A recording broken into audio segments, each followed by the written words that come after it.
5 dans la classe, donc c'est 4 garçons et moi. On est une trentaine d'élèves et il y a 2 filles. J'avais pas pensé qu'il n'y aurait pas de femmes. Et je me souviens du premier jour où j'ouvre la porte et là il y a 80 mecs en face de moi. L'image qu'il renvoie, c'est que je n'ai visiblement pas la tête de l'emploi. La moitié de la population mondiale, c'est des femmes. C'est absolument anormal que on n'ait pas cette représentativité-là dans ce secteur. Sachant que 75% des métiers de demain seront liés à l'informatique.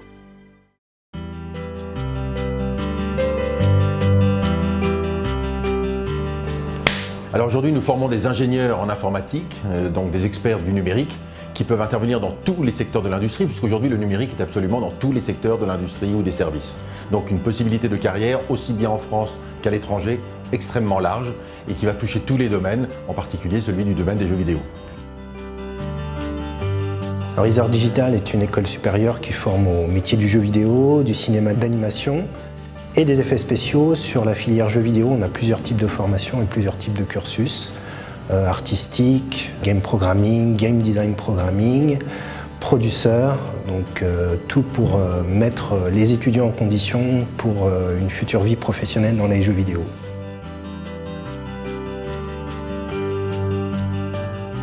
On a besoin d'avoir des profils qui ont une capacité d'ouverture, de travailler dans la diversité.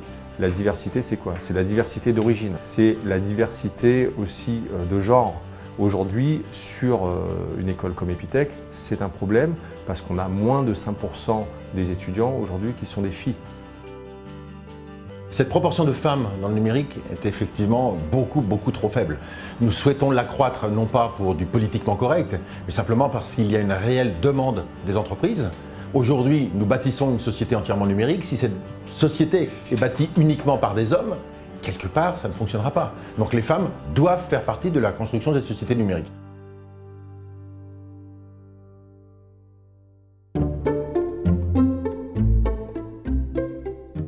À la fin du lycée, je ne savais pas du tout vers quoi m'orienter. J'avais envie de faire beaucoup trop de choses. Je m'intéressais énormément à la médecine, à l'art, à tout ce qui était très technique, ingénieur. Et donc il a fallu dresser le bilan de tout ce qui me passionnait.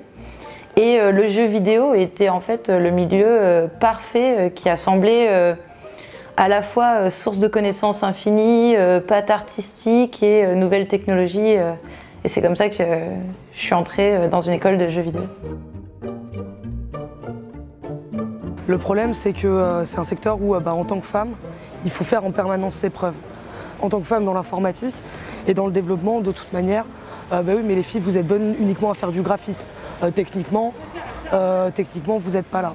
Du coup, c'est vrai qu'il faut toujours un peu se battre et dire bon oui, mais je suis une fille, ok, mais par contre, là, globalement, ce que j'ai fait, ça a autant de valeur que toi, et le genre ne rentre absolument pas en ligne de compte en fait. Moi, mes parents, c'était pas une surprise parce que je dessine depuis toute petite, je m'intéresse à l'art depuis toujours. Donc ils savaient que ce serait soit cinéma d'animation, soit jeux vidéo. Et par contre, pour tout ce qui est amis, voire inconnus, c'est grande surprise, ce métier existe et l'image qu'il renvoie, qui me font sentir, c'est que je n'ai visiblement pas la tête de l'emploi.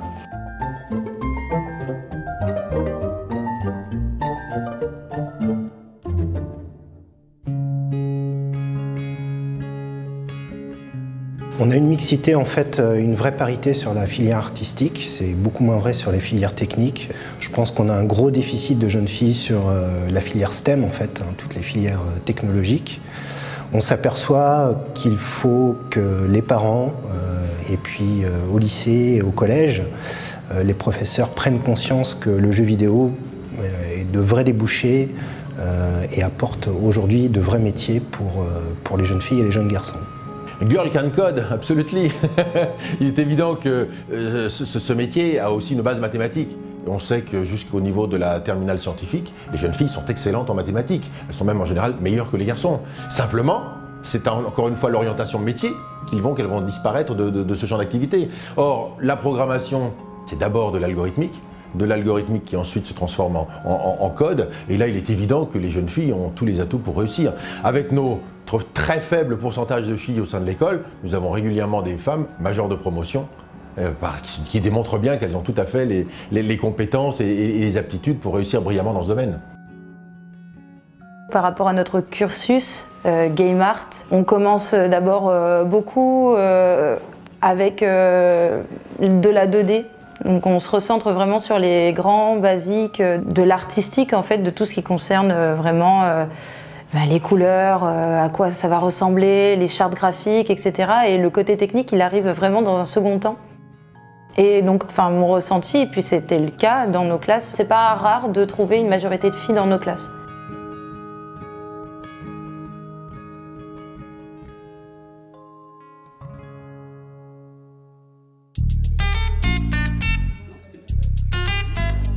Emma, bien sûr, on promouvoit la mixité dans le numérique et on fait des ateliers de code. On sensibilise les jeunes, mais aussi les parents à l'informatique. On les fait découvrir la programmation, on fait également des jeux. On sensibilise les parents aussi, parce que les parents ont une place importante dans le choix du métier que l'enfant va faire.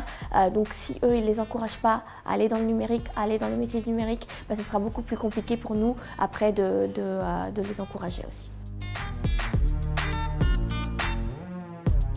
J'ai construit un jeu et j'ai fait avancer mon personnage et j'ai fait des petits parcours. Puis j'ai appris à coder. Nous menons plusieurs types d'actions auprès des jeunes filles au sein d'Isart Digital pour les sensibiliser au métier du jeu vidéo. On a notamment des partenariats avec Magic Makers par exemple, qui permet très tôt d'initier les jeunes filles et les jeunes garçons au code et au programming. Et puis on travaille de manière très proche avec Women in Games. Cette association nous met en relation avec des femmes qui travaillent, réussissent dans l'industrie, ce qui nous permet d'arriver à un cercle vertueux où elles vont parler de leur expérience, échanger avec les étudiantes et donc prêcher la bonne parole et ainsi intéresser d'autres jeunes filles à leur métier ou à d'autres métiers de l'industrie. On constate qu'il y a un problème qui ne peut pas être traité au simple niveau de l'enseignement supérieur, qu'il y a une vraie prise de conscience de ce qu'est le numérique dès le plus jeune âge, dès l'école primaire, dès le collège. Il faut que le numérique soit vécu comme un élément de la vie de tous les jours, que les jeunes femmes s'y sentent impliquées comme les garçons et qu'à partir de là, elles trouvent cette motivation à s'orienter vers ce type d'études. Quand on parle de programmation, là, on se heurte encore à l'image sociale du rôle de la femme, du rôle de l'homme, et je pense que les petites filles se rêvent rarement programmeurs dans leur chambre à 10-12 ans. Parce que c'est clairement des maths, c'est clairement de la technique, de l'ordi, plein de choses qui sont encore dans l'imaginaire réservé aux garçons. Par exemple, c'est de la sociologie, mais si on regarde les jouets, tout ce qui est jouets de construction, de chimie, c'est tout ça, c'est toujours des images de garçons. Donc je pense que dans leur inconscient, alors, en grandissant, elles se rendent compte que c'est peut-être pas fait pour elles. Et donc, je pense qu'il faut déjà casser cette image-là. C'est pas vrai que les garçons ils sont plus forts que les filles en jeux vidéo et qu'ils sont pas plus intelligents. Ils sont pareils que les filles. Ils jouent un peu comme les filles et de toute façon il n'y a pas de différence. Faut pas s'arrêter au genre, vraiment, c'est comme partout. Et justement, de travailler sur des équipes qui sont mixtes pour le voir, là, moi en ce moment au travail, c'est vachement enrichissant parce que du coup, il y a ce truc de tout le monde pense pas pareil. Je pense que ça apporte même beaucoup à une équipe d'être en mixité. Je vais poser ma boule de cristal quelque part. Est-ce que quelqu'un l'a vu? Il va falloir se battre contre des préjugés, les transformer. Je ne suis pas hyper optimiste si on raisonne à un intervalle de temps de 7-8 ans. Il faudrait aujourd'hui commencer des actions fortes dans le primaire pour que dans 8 ans, les jeunes qui auront passé le collège et le lycée arrivent avec un état d'esprit différent. Donc nous allons continuer de mener des actions, nous allons continuer d'être créatifs, imaginatifs. Et aujourd'hui, il y a une vraie prise de conscience qu'il faut changer ces messages et que le travail des conseillers d'orientation, c'est aussi d'amener les jeunes femmes vers ces métiers du numérique.